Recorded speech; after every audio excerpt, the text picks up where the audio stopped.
in China, there was a name for people who came to church because they were hungry for material food. They would convert, be baptized, join the church, and remain active members as long as their physical needs were met through the generosity of the congregation. But once their prospects improved, and they and their family no longer needed rice, they drifted away from the church. Missionaries called these people rice Christians. Similarly, when the churches in Eastern Germany and Romania were manifesting courage and pastors were speaking out against communistic regimes just before the fall of the Berlin Wall, people came to cheer the church on and to join the congregations in its opposition for the tyrannical state. But after the liberation from the Soviet regime and local dictators, the crowds dispersed and the churches began to look as staggeringly and as abandoned as they had before the stirrings of political liberation took place. The same thing happened in this country after terrorists attacked the World Trade Center. For months, our sanctuaries were filled with people who were looking for comfort and answers. Then over the next few months, their need for spiritual comfort waned until the church was once again filled with empty seats. I've also seen this same familiar behavior in families when sudden tragedy strikes. Surviving members will often attend worship services as a part of their grieving process, looking to have that empty space that comes with the loss of their loved ones filled. Once the sharpness of pain has passed away, they drift away from where they had found their healing solstice. Reverend O. Benjamin Sparks comments on today's scripture saying, "We read of crowds that followed Jesus to Capernaum to find him after he had fed the 5,000 in the wilderness, as seeing faith and church membership as something they can choose at will for themselves to use for their own needs." This is the mentality of what the church can do for me. One Sunday a few years ago, I participated in a joint service with 8 other UCC churches up in the Denver area. There were in the neighborhood of about 230 people who joined to come together for worship. It was a great time of fellowship and of praising God. And yet, only a few members from each of those 8 churches showed up to participate in that particular joint service. Uniformly, 2/3 of each of those participating churches, only 2/3 of the typical attendees chose to take the day off. Why? Well, I'm sure there are a lot of reasons why people have chose not to come up, but the ultimate truth to this is shows us that as many American Christians, we use worship in church participation as a convenience to our temporary needs. Gee, God, I'm kind of feeling lost today, so I think I'll find the Bible, I'll dust it off, I'll open it up and see what kind of comfort you're going to give to me. That's the kind of the average Christian is in our country, I think.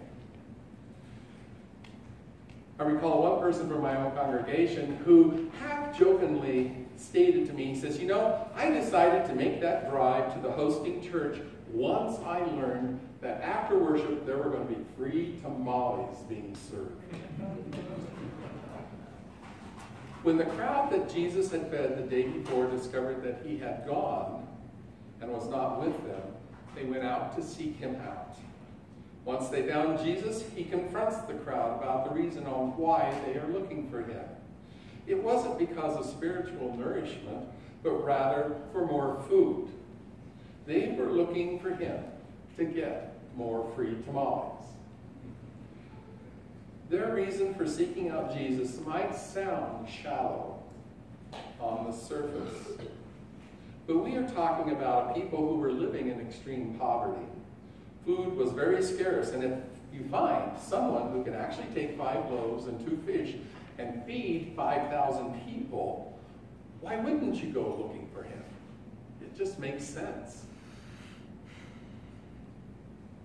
Now we have the advantage of hindsight.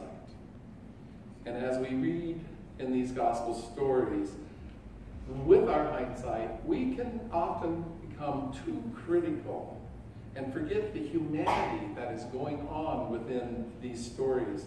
When Jesus is confronting these seekers, he tells them not to look for or work for the perishables in life,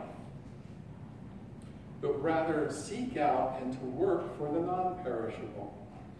We read the same theme in the story of the woman at the well, when Jesus came up to her and she was going every day, and he says, you know, if you choose, I can give you water that will satisfy you and you won't need to come to this well. And she says, of course, I want to have that kind of water. At that point, when she says she's willing to take that water because she doesn't want to come back to the well every day, I don't think she really understood what Jesus was trying to offer her. Do we not have that same hunger, that same thirst in our lives today? There's always going to be the need for food. There's always going to be that physical hunger. But Jesus tells us not to worry, and striving to have enough of the physical is never going to be satisfying. For like the Rice Christians or the Eastern Europeans who lived under communism, or those who flocked to the churches after 9/11, or families who attend church after the death of their loved one, once their immediate needs have been met, leave because they never saw God in their receiving. They never really recognize that it is God who is feeding them, who is giving them their solace, who is helping them find their freedom. It's the difference between reading Scripture on a regular basis versus just opening up the Bible when we're feeling a need. In this story, we see that the crowd doesn't see God in their midst as they were asking Jesus, well, give us a miracle to prove that you are of God. I wonder how many of us would truly recognize Jesus if he actually stepped foot this morning into our sanctuary during worship. I wonder how often we recognize Jesus in front of us as we go throughout our daily routines. Former sociology professor at Eastern College and professor of theology at Eastern Seminary, Tony Campolo, once posed this question of, how would we treat each person that we meet if we saw the face of Jesus in that person? How would we treat the person that we meet if we see the face of Jesus in that person?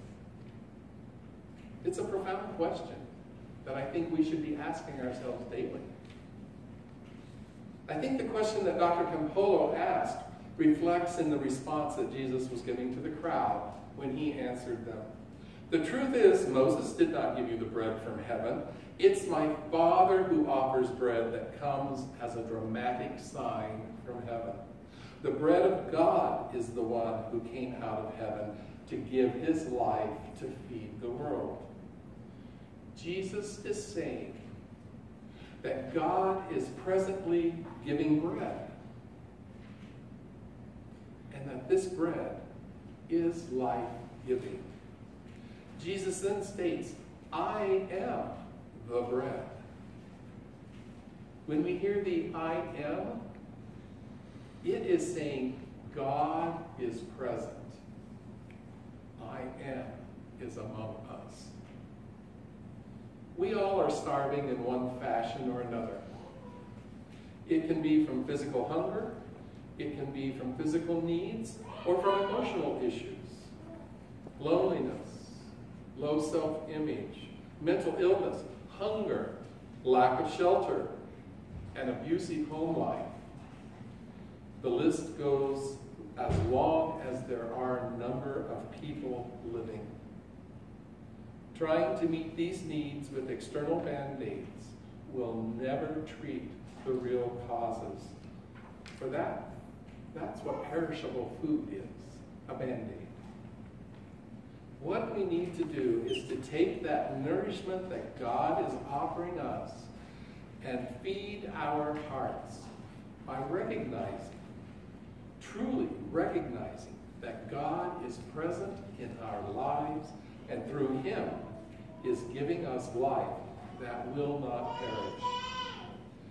As we come to Christ's table this morning, let us take opportunity to feast not just on these physical elements, but on the Spirit of God's presence that is in our lives. Amen.